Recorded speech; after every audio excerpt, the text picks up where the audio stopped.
फिक्र में अभी समय है 2 मिनट में देश और विदेश की 9 बड़ी खबरें दिखाने का। तुरंत आपको अपडेट करते हैं। बीजेपी संगठन चुनाव पर सूत्रों से बड़ी खबर। आज पीएम आवास पर दोपहर 12 बजे इसको लेकर एक बैठक हुई। मीटिंग में पीएम मोदी के साथ गृह मंत्री अमित शाह, रक्षा मंत्री राजनाथ सिंह और बीजेपी के राष्ट्रीय संगठन मंत्री बीएल संतोष मौजूद थे। अगले 2 से 3 दिनों में 6 प्रदेश अध्यक्षों की घोषणा हो सकती है। 20 अप्रैल के बाद राष्ट्रीय अध्यक्ष के चुनाव की भी घोषणा हो सकती है। गुजरात दौरे पर गए राहुल गांधी की कांग्रेस संगठन को लेकर बड़ी घोषणा। ध्यान से देखिएगा। उन्होंने कहा कि जिला अध्यक्ष को ज्यादा जिम्मेदारी और ताकत देकर मजबूत किया जाएगा और उसी की मदद से जिले में पार्टी का संचालन होगा। संगठन ही उम्मीदवारों का फैसला करेगा और यह काम गुजरात से शुरू किया जाएगा। हरियाणा जमीन डील केस में आज दूसरे दिन भी रॉबर्ट वाड्रा से ईडी ने पूछताछ की है। कल वो पैदल ईडी के दफ्तर आए थे, लेकिन आज उनके साथ उनकी पत्नी प्रियंका गांधी भी ईडी दफ्तर पहुंची। पूछताछ के दौरान वो वहीं पर बैठी रही। Justice B R Gavai supreme court के अगले सीजेआई होंगे। 14 मई को वो पदभार ग्रहण करेंगे। मौजूदा सीजेआई संजीव खन्ना ने उनके नाम की सिफारिश विधि मंत्रालय को भेज दी है। सीजेआई संजीव खन्ना 13 मई को रिटायर होंगे। चीफ जस्टिस के तौर पर न्यायमूर्ति गवई का कार्यकाल लगभग 6 महीने का होगा। हैदराबाद के जंगल में बिना इजाजत पेड़ों की कटाई पर तेलंगाना सरकार को सुप्रीम कोर्ट ने फटकार लगाई है। कोर्ट ने पर्यावरण को होने वाले नुकसान पर चिंता जताते हुए यथास्थिति बरकरार रखने का आदेश दिया है। साथ ही तेलंगाना सरकार को 4 हफ्ते में जवाब दाखिल करने को कहा है। केंद्र से जारी टकराव के बीच तमिलनाडु के सीएम एमके स्टालिन ने पीएम मोदी को चिट्ठी लिखी। चिट्ठी में उन्होंने अचानक प्राइवेट हज कोटे को रद्द करने का मुद्दा उठाया। स्टालिन ने पीएम से निवेदन किया है कि यह मसला सऊदी अरब की सरकार के सामने उठाया जाना चाहिए ताकि इसका हल निकल सके। और यह खबर बड़ी इंपॉर्टेंट है सभी पेरेंट्स के लिए। स्कूल फीस में बढ़ोतरी के खिलाफ दिल्ली शिक्षा निदेशालय के बाहर अभिभावकों ने प्रदर्शन किया। पेरेंट्स के मुताबिक शिक्षा निदेशालय ने उन्हें स्कूलों पर जल्द कार्रवाई का भरोसा दिया। साथ ही नई गाइडलाइंस जारी करने का भी आश्वासन दिया। इस आश्वासन के बाद अभिभावकों ने धरना खत्म कर दिया। महाराष्ट्र के नासिक में अवैध दरगाह हटाए जाने पर हंगामा हो गया है। इस दौरान नगर निगम और पुलिस टीम पर पथराव किया गया, जिसमें 31 पुलिसकर्मी घायल हो गए। पुलिस इस मामले में अब तक 15 आरोपियों को गिरफ्तार कर चुकी है। देश की राजधानी दिल्ली में सोने की कीमत रिकॉर्ड 98,000 को पार कर गई है। 10 ग्राम गोल्ड की कीमत 98,100 रुपए तक पहुंच गई है। एक ही दिन में सोने के दाम 1,650 रुपए की बढ़ोतरी के साथ ऊपर चले गए हैं। अमेरिका और चीन के बीच ट्रेड वॉर के चलते गोल्ड की डिमांड काफी बढ़ गई है। ट्रंप ने चीन पर 34% अतिरिक्त टैरिफ लगाया, जो कि उस समय कुल 54% तक 54% तक पहुंच गया। इसके बाद 4 अप्रैल को चीन ने अमेरिका पर 34% का काउंटर टैरिफ लगाया, जिससे ट्रंप भड़क गए।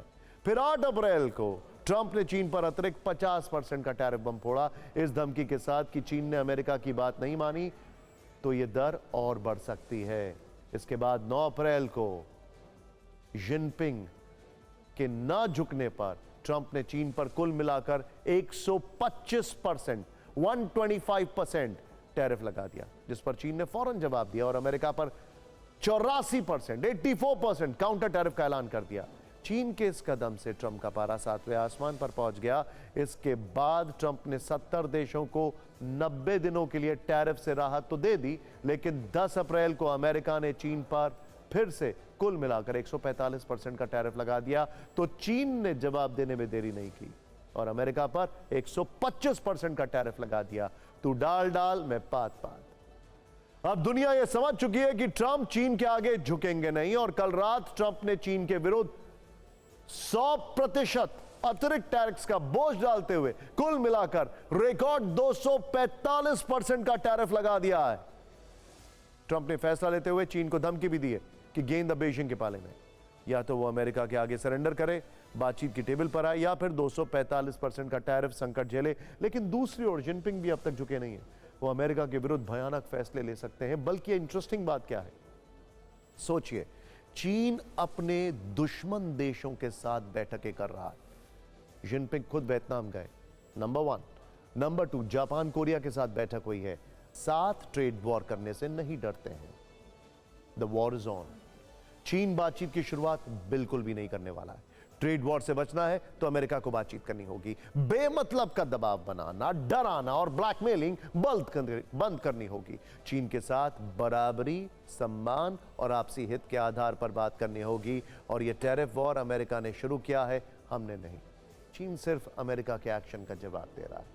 ट्रेड वॉर में चीन ने अपना पुष्पा स्टाइल देखिए। चीन ने अमेरिका पर बीते 2 दिन में 2 बड़े एक्शन लिए। अब जरा ध्यान से देखिएगा, क्योंकि ये एक ट्रेड वॉर से ज्यादा हो चुका है। ये फुल फ्लेजेड वॉर है जिसमें पैसे का नुकसान ज्यादा है, हथियारों का नहीं। जिनपिंग ने अमेरिका की बोइंग कंपनी को झटका देते हुए बोइंग कंपनी को झटका देते हुए अपनी एयरलाइंस को बोइंग से नए विमान न खरीदने का आदेश दिया। तो दूसरी ओर विश्व को निर्यात होने वाले 7 दुर्लभ धातुओं के निर्यात पर भी रोक लगा दी है, जिसके बाद अमेरिका को मिसाइलें, फाइटर प्लेन्स, इलेक्ट्रॉनिक कार के निर्माण में मुश्किलें आ सकती हैं। हम इस एक्शन के बारे में आपको 1 दिन पहले ही इसी शो में विस्तार से बता चुके हैं। वक्फ का सियासी अपडेट। इस वक्फ संशोधित कानून पर इस वक्त विस्फोटक लड़ाई का हॉटस्पॉट बंगाल ही बना हुआ है। आज कोलकाता के नेताजी इंडोर स्टेडियम में इमाम एसोसिएशन ने एक मीटिंग की, जिसमें सीएम ममता बनर्जी भी पहुंची। यहां से उन्होंने मुसलमानों को क्या भरोसा दिया, इस बैठक की बिग पिक्चर क्या है, यह हम आपको बताएंगे। लेकिन पहले उस मुद्दे पर आते हैं जिसे लेकर सबसे ज्यादा कंट्रोवर्सी हुई है। उस कंट्रोवर्सी का कनेक्शन इसी जनसभा से। फोकस 2 मुख्यमंत्रियों पर है, एक खुद ममता बनर्जी और दूसरे यूपी के सीएम योगी आदित्यनाथ। इमामों की सभा से उन्होंने योगी पर तीखा जवाबी हमला बोला, उन्हें कुंभ की भी, महाकुंभ की भी याद दिलाई। मुर्शिदाबाद हिंसा के बहाने कल सीएम योगी ने कहा था कि बंगाल जल रहा है। ममता बनर्जी दंगाइयों को शांति दूत कहती हैं, लेकिन जो लोग केवल बल की भाषा समझते हैं वो शब्दों से नहीं मानेंगे। इसके जवाब में आज ममता ने कहा कि यूपी के सीएम योगी बड़ी बड़ी बातें कर रहे हैं, वो सबसे बड़े भोगी हैं। ममता ने कहा कि योगी सबसे बड़े भोगी हैं। महाकुंभ में कई लोगों की जान चली गई, एनकाउंटर में लोग मारे गए और योगी लोगों को रैलियां नहीं निकालने देते। वक्त पर कैसे देश के 2 राज्यों के मुख्यमंत्री भिड़े हुए हैं, यह तो आपको जरूर देखना चाहिए। आप देख रहे होंगे बंगाल जल रहा है, वहां की मुख्यमंत्री चुप है, दंगाइयों को शांति दूत कहती है। अरे लातों के भूत बातों से कहां मानने वाले हैं। लेकिन सेकुलरिज्म के नाम पर इन लोगों ने दंगाइयों को दंगा करने की पूरी छूट दे रखी है। जोगी बड़ो बड़ो बात कर रहा है, सबसे बड़ा भोगी है। महाकुंभ में कितना लोगों का मौत हुआ, कितना लोगों ने इंजर्ड हुआ, कोई लिस्ट ऑफ पब्लिकली दिया नहीं दिया। बड़ा बड़ा बात करते हो, कितने एनकाउंटर में मैं मारा, एक भी में रैली किसी को नहीं करने देते, एक भी मिছিল नहीं करने देते, लोगों को डर दिखा के रख दिया। लोगों ने एक रैली भी नहीं कर सकता है। जमीन के नाम पर जो लूट थी वह रुकने वाली है और उसले इन लोगों को परेशानी है। परेशानी इस बात को लेकर के कि अब गुर्गे खाली हो जाएंगे। तो पहले जो जनता को लूटते थे, इनको अब भय है कि इनके द्वारा पाले गए गुर्गे कहीं भस्मासुर हुए तो कहीं अब इन्हीं को न लूटने लग जाएं। ए बीजेपी वालों, अच्छा से सुन लो, इसमें वाका प्रॉपर्टी में हिंदू लोग भी रहता है।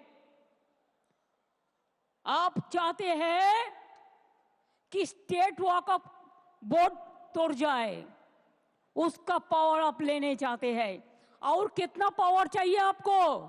उत्तर प्रदेश के मुख्यमंत्री योगी आदित्यनाथ जी को लेकर के वो आपत्तिजनक टिप्पणी करने की बजाय इन दंगाइयों पर नियंत्रण करने के लिए योगी मॉडल का उपयोग करती तो शायद आज वहां हिंदुओं की रक्षा हो पाती। बात निकलेगी तो दूर तलक जाएगी। यहां पे तो आरोप प्रत्यारोप निकल रहे हैं, न जाने कहां तक जाएंगे। मुर्शिदाबाद हिंसा के खिलाफ आज बंगाल में बीजेपी ने विरोध प्रदर्शन भी किया। इसकी अगुवाई बीजेपी नेता और विधायक शुभेंदु अधिकारी ने की। ममता बनर्जी जहां योगी आदित्यनाथ से भिड़ी हुई हैं, तो वहीं शुभेंदु अधिकारी कह रहे हैं कि पश्चिम बंगाल को योगी आदित्यनाथ की जरूरत है। खैर, अब इमामों के साथ ममता की मीटिंग पर लौटते हैं, जिसका आयोजन कोलकाता के नेताजी इंडोर स्टेडियम में किया गया था। यहां उनके टारगेट पर सिर्फ और सिर्फ बीजेपी और उसके दो सबसे बड़े सहयोगी दल रहे। उन्होंने आरोप लगाया कि मुर्शिदाबाद में हुआ दंगा प्री प्लान्ड, यानी पहले से तय था। यह हिंसा बीजेपी, बीएसएफ और केंद्रीय एजेंसियों की मिलीभगत थी। बांग्लादेशी घुसपैठियों को बुलाकर दंगे करवाए गए। टीएमसी नेता हिंसा में शामिल होते तो उनके घरों पर हमले नहीं होते। फर्जी वीडियो के जरिए बंगाल को बदनाम किया जा रहा है। सरकार में बने रहने के लिए नीतीश कुमार और चंद्रबाबू नायडू चुपचाप बैठे रहे। याद कीजिए, इससे पहले बीजेपी ममता सरकार पर बांग्लादेश से दंगाइयों को बुलाने का आरोप लगा रही थी और अब यही इल्जाम ममता बनर्जी बीजेपी पर लगा रही है। ममता के इन दावों और बयानों की कैसी फायरिंग हुई, आइए देखते हैं।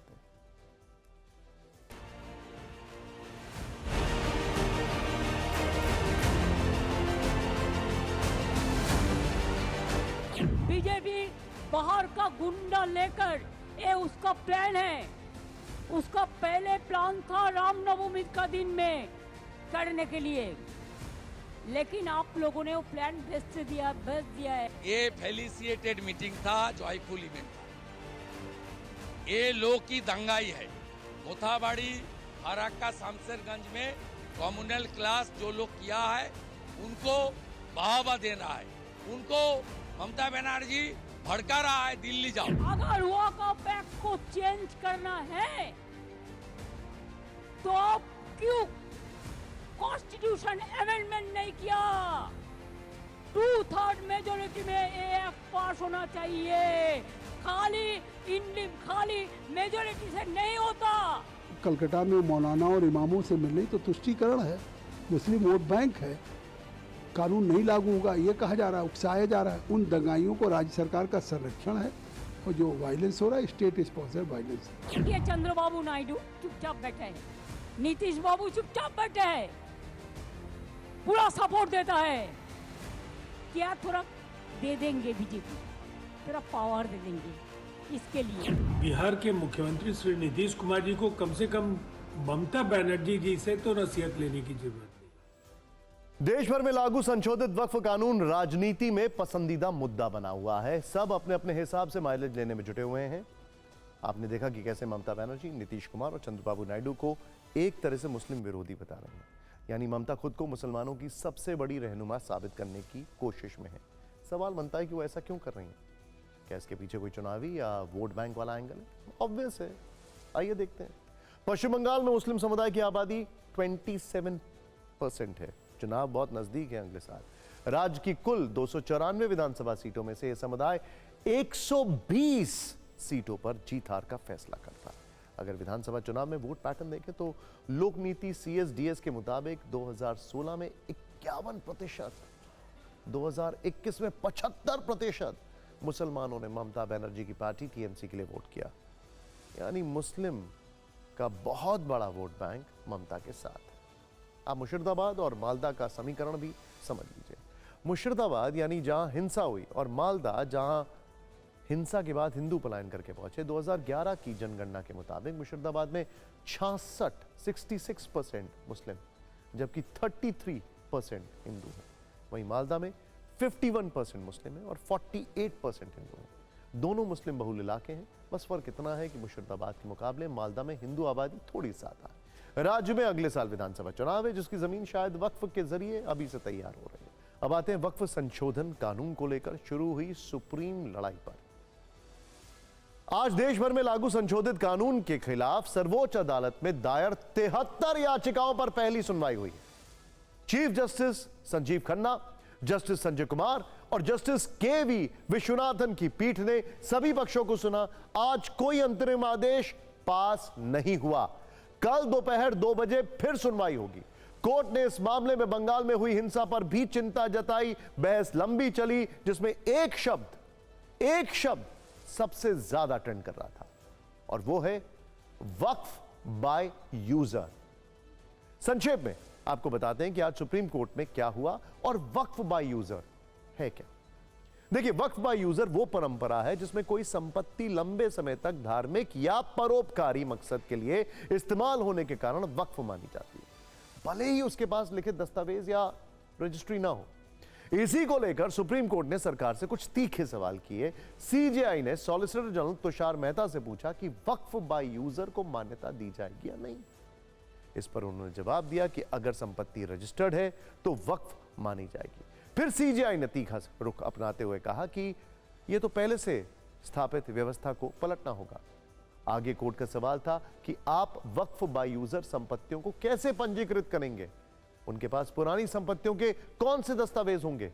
पीठ ने स्पष्ट कहा कि अगर इन संपत्तियों को डी नोटिफाई किया गया तो यह एक बड़ा मुद्दा बन सकता है। इस पर सॉलिसिटर जनरल ने दलील दी कि वक्फ का रजिस्ट्रेशन हमेशा अनिवार्य रहेगा।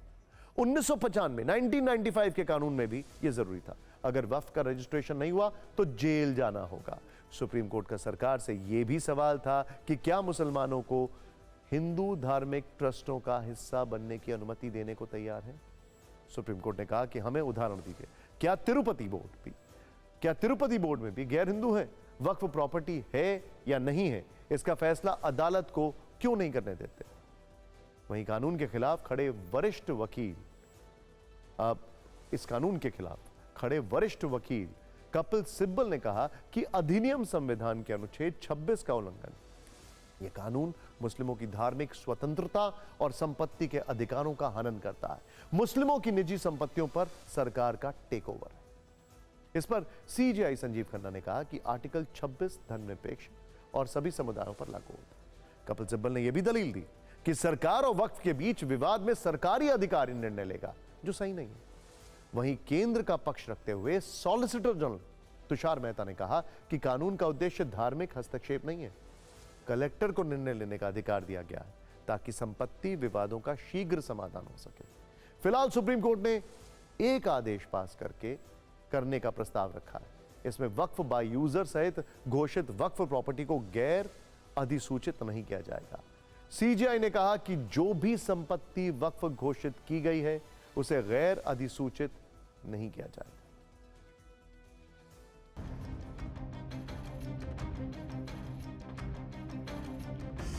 आज वक्फ मैटर में लंबी सुनवाई हुई। 2 बजे से लेकर के तकरीबन 4:10 तक। इसी बीच मैंने सुप्रीम कोर्ट के ऑनरेबल चीफ जस्टिस ने ऑब्जर्व किया कि वक्फ बाय यूजर यानी खानदानी बहुत दिनों से 400 साल 300 सालों से जो वक्फ यूजर्स हैं जिनकी वक्फ डीड नहीं है उसको नावकफ नहीं किया जा सकता है।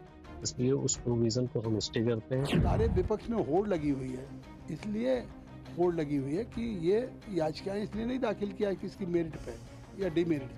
वो केवल मुस्लिम्स के बीच में तुष्टीकरण की राजनीति में कांग्रेस हो, सपा हो, आरजेडी हो, तृणमूल कांग्रेस हो या स्टैंडिंग पार्टी, सब में ओवैसी की हो कि कौन कानूनी लड़ाई लड़ रहा, कौन आपके लिए सबसे ज़्यादा, इसकी लगी है। देखिए, सबसे पहले कोर्ट में तरीका यही होता है कि पहले कंसेंसस की कोशिश की जाती है, तो उस कोर्ट ने वो कोशिश की है।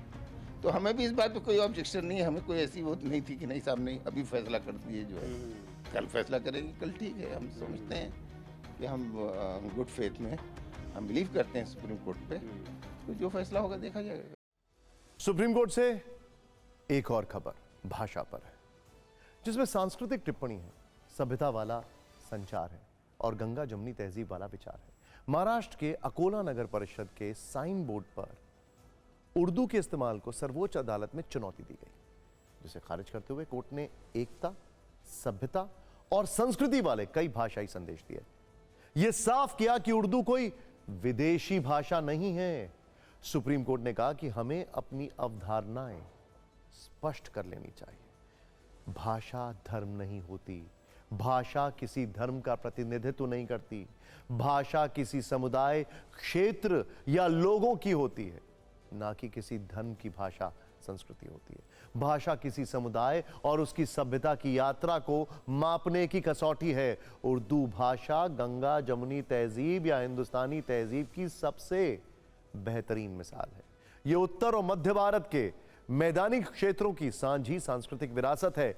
सुप्रीम कोर्ट ने कहा कि इस मामले में नगर पालिका परिषद सिर्फ एक प्रभावी संवाद स्थापित करना चाहती थी, देश की विविधता का सम्मान करना चाहिए। भारत में 100 से अधिक प्रमुख भाषाएं बोली जाती हैं। इसके अलावा सैकड़ों बोलियां या मातृभाषाएं भी हैं। 2011 की जनगणना के अनुसार भारत में 122 प्रमुख भाषाएं थीं, 22 अनुसूचित भाषाएं भी शामिल थीं और कुल 234 मातृभाषाएं थीं। उस समय उर्दू भारत की छठी सबसे ज्यादा बोली जाने वाली अनुसूचित भाषा थी। संविधान की 8वीं अनुसूची में 22 भारतीय भाषाओं का उल्लेख है, जिसमें मराठी और उर्दू दोनों शामिल हैं। अंग्रेजी 8वीं अनुसूची में शामिल नहीं है क्योंकि यह भारतीय भाषा नहीं है। भाषाई विविधता के साथ भारत दुनिया का बहुभाषी देश है। ऐसे देश में संवाद और उपयोग के लिए कौन सी भाषा होनी चाहिए और राष्ट्रभाषा क्या हो, यह संविधान सभा की बहस में एक कठिन प्रश्न था। हमें यह समझना होगा कि भाषा केवल एक माध्यम नहीं बल्कि एक संस्कृति की प्रतिनिधि भी होती है। सुप्रीम कोर्ट ने यह भी कहा कि उर्दू के प्रति पूर्वाग्रह इस गलतफहमी से आता है कि उर्दू भारत की भाषा नहीं है, लेकिन यह धारणा गलत है। उर्दू भी मराठी और हिंदी की तरह एक इंडो आर्यन भाषा है। यह इसी देश में जन्मी है। उर्दू भारत में इसलिए विकसित हुई क्योंकि अलग अलग सांस्कृतिक पृष्ठभूमि वाले लोगों को आपस में संवाद करना था। सदियों में ये परिष्कृत होती कई प्रसिद्ध कवियों की पसंदीदा भाषा बन गई। सुप्रीम कोर्ट ने यह भी कहा कि हमें अपनी धारणाओं या शायद पूर्वाग्रहों को साहस और सत्यनिष्ठा से उस सच्चाई के आधार पर परखना होगा जो हमारे राष्ट्र की विशाल विविधता है। हमारी ताकत हमारी कमजोरी नहीं हो सकती। काव्य संदेश देते हुए सुप्रीम कोर्ट ने कहा कि अगर उर्दू खुद बोल पाती तो वो कहती, उर्दू है मेरा नाम, मैं खुसरो की पहेली। क्यों मुझको बनाते हो तअस्सुब का निशाना। मैंने तो कभी खुद को मुसलमान नहीं माना, देखा था कभी मैंने भी खुशियों का जमाना। अपने ही वतन में हूं मगर आज अकेली, उर्दू है मेरा नाम, मैं खुसरो की पहेली। सुप्रीम कोर्ट की टिप्पणी पर नेता और मौलाना क्या कह रहे हैं, अब ये भी सुनिए।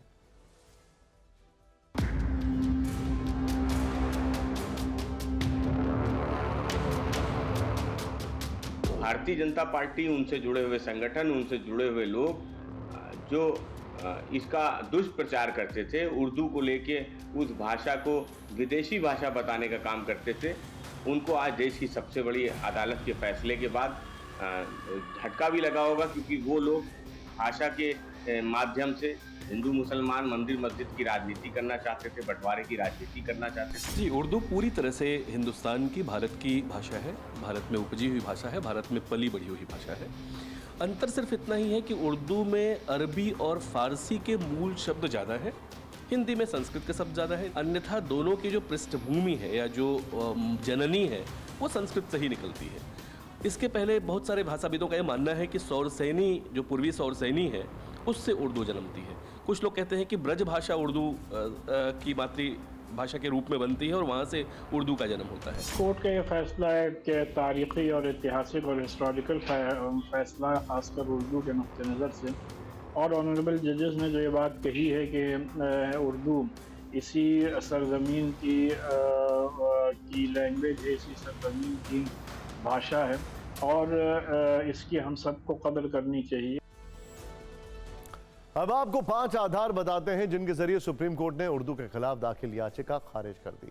सुप्रीम कोर्ट ने कहा कि महाराष्ट्र स्थानीय प्राधिकरण अधिनियम 2022 के तहत नगर परिषद की भाषा मराठी निर्धारित की गई है, परंतु यह अधिनियम अन्य भाषाओं जैसे उर्दू के उपयोग पर पूर्ण प्रतिबंध नहीं लगाता। उच्च न्यायालय और सर्वोच्च न्यायालय दोनों ने यह माना कि नगर परिषद की इमारत के साइन बोर्ड पर उर्दू भाषा में नाम लिखना 2022 के अधिनियम का उल्लंघन नहीं है।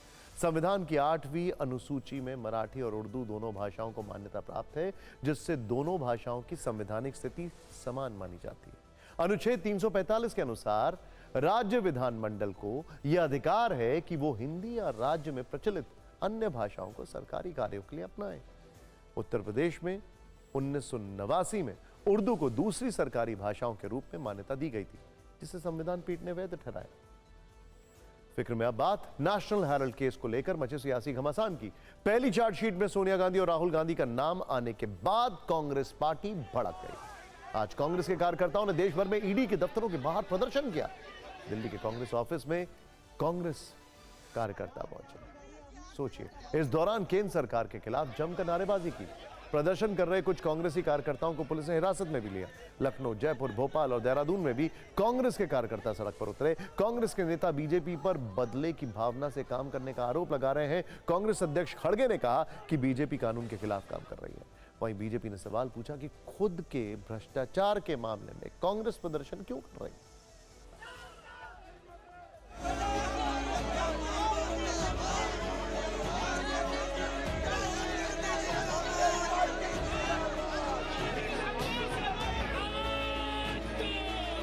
नेशनल हेराल्ड केस भारत के इतिहास का बहुत विचित्र प्रकार का केस है। यह अपने आप में कांग्रेस पार्टी की नीयत पर सवाल पैदा करता है। ये बीजेपी कानून छोड़ के काम कर रही है, अननेसेसरीली ये सता रहे हैं। Rahul Gandhi often accused Adani and Ambani that how you have made so much money. My question is, being a politician, being a member from a political family, where from you have earned that business tricks to convert 50 lakhs rupees to 2000 crore? ये सिर्फ उत्पीड़न और प्रतिशोध की राजनीति है। ये जो ईडी का कानून ये कांग्रेस ने ही बनाया था। इतनी समझ मुझे है कि ईडी जैसा विभाग खत्म कर देना चाहिए। मैं तो कांग्रेस पार्टी से कहूंगा कि वो कहें कि ईडी जैसा विभाग ही खत्म होना चाहिए। अब आपको कश्मीर लेकर चलते हैं, जहां होता था ठंडा ठंडा कूल कूल, लेकिन अब हो रहा है फीलिंग हॉट हॉट हॉट। सर्द फिजाएं इन दिनों गर्मी की मार झेल रही हैं वहां पर। जहां इस मौसम में ऊंची पहाड़ियों पर बर्फ की चादर बिछी होती थी, वहां अब पारा उबलने लगा है। गर्मी ऐसी कि उसने पिछले 80 वर्षों का रिकॉर्ड तोड़ दिया है। कल यानी 15 अप्रैल श्रीनगर का तापमान अधिकतम 30.4 डिग्री, श्रीनगर 30.4 डिग्री सेल्सियस दर्ज किया गया, जो सामान्य से 10.2 डिग्री ज्यादा था। इससे पहले 20 अप्रैल 1946 को श्रीनगर का सबसे अधिकतम तापमान 31.1 डिग्री सेल्सियस दर्ज किया गया था। यानी पिछले 80 वर्षों में अप्रैल के महीने में वहां सबसे ज्यादा गर्मी पड़ रही है। मौसम विभाग का अनुमान है कि 18 से 20 अप्रैल के बीच ऊंचाई वाले इलाकों में बर्फबारी हो सकती है। यानी उसके बाद कश्मीर घाटी अपने उस रंग में लौट सकती है जिसे देखने के लिए हर साल लाखों सैलानी वहां जाते हैं। हालांकि आज वहां बारिश शुरू हो गई है, जिसके बाद तापमान में थोड़ी गिरावट की संभावना बन गई है। मगर इन हालात से एक बड़ा सवाल, अगर अप्रैल में ही कश्मीर उबल रहा है तो मई जून में क्या हालात होंगे?